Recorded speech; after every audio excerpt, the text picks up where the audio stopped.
नमस्कार। कभी अवध की राजधानी रहा फैजाबाद शहर, जिसे आज हम अयोध्या नाम से जानते हैं, 18वीं शताब्दी में नवाब शुजाउद्दौला द्वारा इस शहर को बसाया गया था।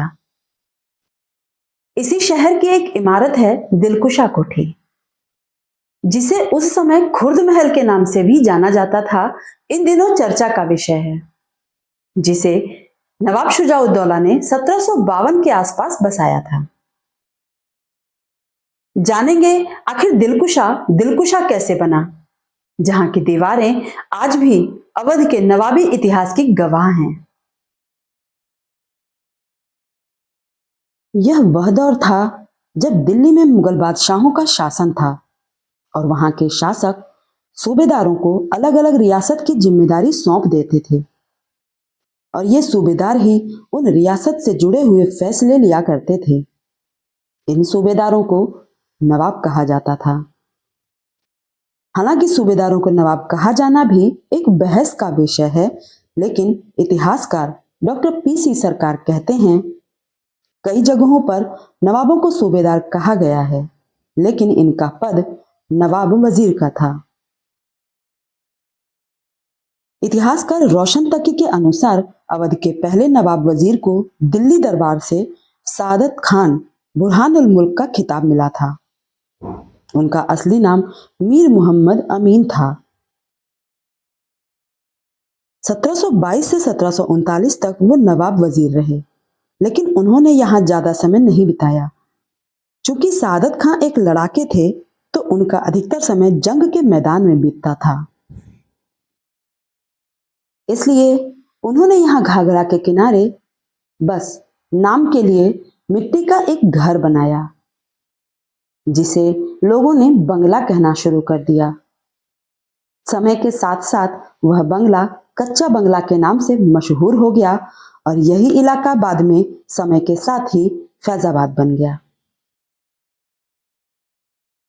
1752 में अवध के दूसरे नवाब सफदरजंग की मृत्यु हो गई और फिर अवध के तीसरे नवाब बने उनके बेटे शुजाउद्दौला। पिछले दो नवाबों से अलग शुजाउद्दौला ने फैजाबाद में काफी समय बिताया और उन्हीं के समय में इस कच्चे बंगले का विस्तृत निर्माण हुआ और यह दिलकुशा बंगला बन गया। एक इतिहासकार के अनुसार दिलकुशा कोठी पैलेस कॉम्प्लेक्स के स्ट्रक्चर का हिस्सा थी, क्योंकि शुजाउद्दौला के दरबार में कई फ्रेंच सलाहकार थे। उन्हीं में से एक थे कर्नल एटॉन पुलियर। उन्होंने ही शुजाउद्दौला को कई इमारतों को लेकर सलाह भी दी थी। उन्हीं की सलाह पर दिलकुशा कोठी को भी सजाया गया। फॉरगेटन हेरिटेज ऑफ अवध के रिसर्चर रघुवंश मणि के अनुसार इस 2 मंजिला इमारत में हर मंजिल पर करीब 10 कमरे थे। शुजाउद्दौला के सैनिक भी दिलकुशा परिसर में ही रहते थे और कोठी के बाहरी इलाकों को रिहायशी इलाकों में विकसित किया गया था। फिर आया एक ऐसा समय जब इस कोठी को अफीम कोठी का तमगा मिल गया।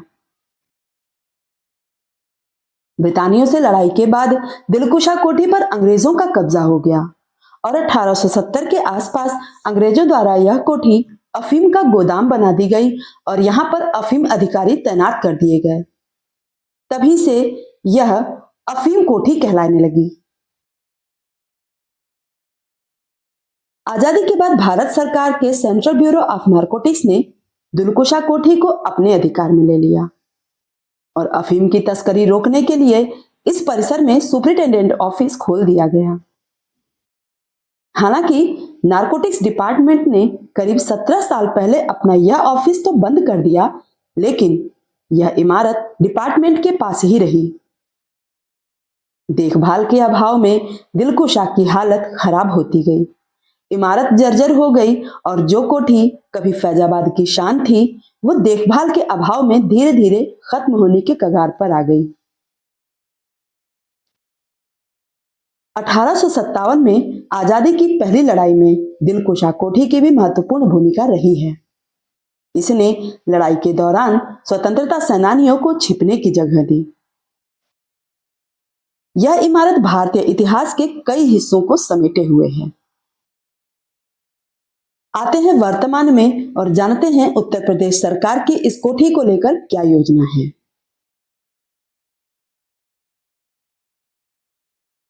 1756 से 1775 ईस्वी के मध्य निर्मित इस कोठी का पुनरुद्धार का कार्य आरंभ हो चुका है, बल्कि यूं कहें कि 70% तक पूरा भी हो चुका है। दशकों तक उपेक्षा की शिकार रही इस आलीशान कोठी की नकारात्मक छवि को बदलते हुए सरकार द्वारा प्रभु श्री राम से जुड़े प्रसंग और म्यूजियम में परिवर्तित कर आस्था और संस्कृति का केंद्र बनाकर साकेत सदन के रूप में लोकार्पण किया जाएगा। इस परियोजना की लागत लगभग 16.82 करोड़ रुपए है।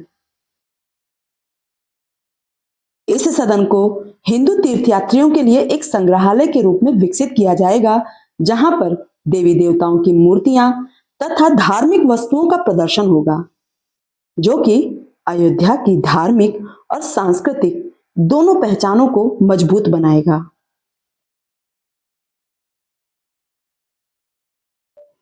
उम्मीद करते हैं कि अफीम कोठी का यह बदला हुआ स्वरूप आने वाले समय में पर्यटकों के लिए आकर्षण का केंद्र बनेगा।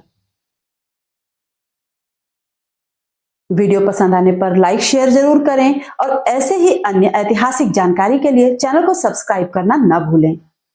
मिलते हैं ऐसी ही एक और ऐतिहासिक जानकारी के साथ, तब तक के लिए नमस्कार।